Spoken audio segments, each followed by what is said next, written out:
This is a story little known in modern religious history.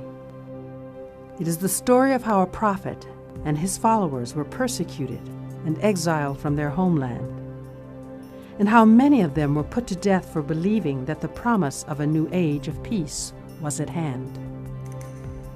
This is the story of his challenge to the rulers of the day, a challenge to unite and guard against fundamentalism and intolerance as the only assurance to peace.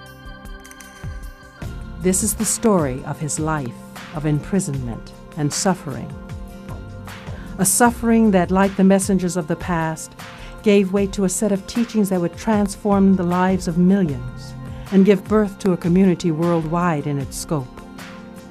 This is the story of Baha'u'llah, the prophet and founder of the Baha'i faith.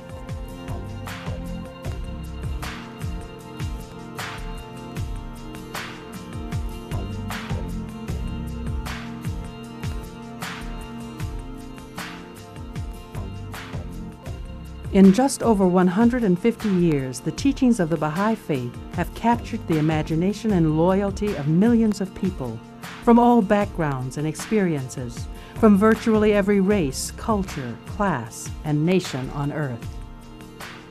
Baha'is are united by the central principle of Baha'u'llah's teachings, that all people are members of one human family. Baha'u'llah came to bring about unity in the world. It gives me such joy and such happiness to be a part of something that's trying to just advance civilization.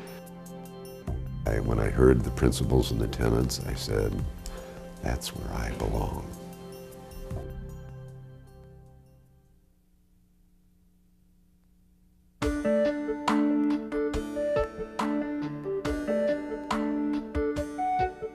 There are Baha'i communities in every city and suburb in America, and in most rural areas. These communities offer worship services, opportunities to study the Baha'i faith, and programs for children.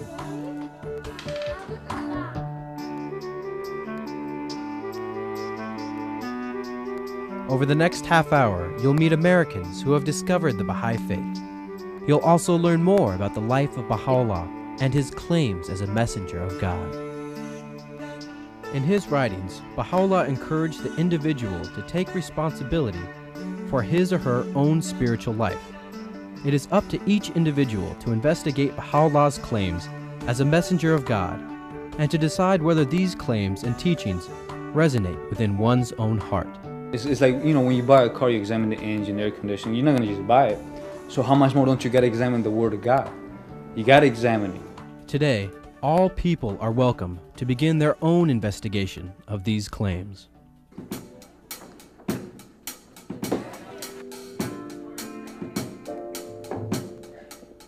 Dr. Lisa Merritt, a physician and mother, recently studied the Baha'i faith in Atlanta, where a vibrant Baha'i community has established what they call a unity center. Thank you, Gary.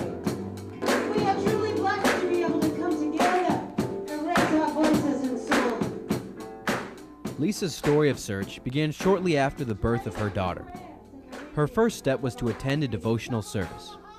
I was in the process of looking for a place, a spiritual home for us, because I think that having a spiritual foundation for a child is essential. I lived right up the street from the Unity Center, and I used to ride by this beautiful sign that they would change the messages every week. And it just intrigued me, and it just sort of really called out to me. And I decided, Spirit moved me, that I was just going to go in there one Sunday.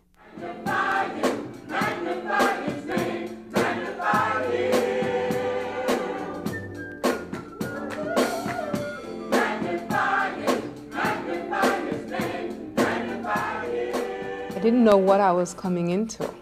I didn't know if they had any special rituals or special dress or special seating arrangements. I didn't know what really to expect. And I was just pleasantly surprised that it was just really very warm, and there were people that were there that were from the Baha'i community, and there were a lot of people like me who were just interested to find out more about it.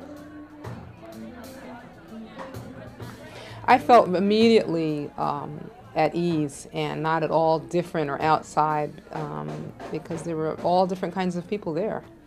And it was in no sense felt forced. Everyone seemed very natural and very used to being with each other and very comfortable with being with one another. And that's what I'm used to and what I'm seeking and wanting.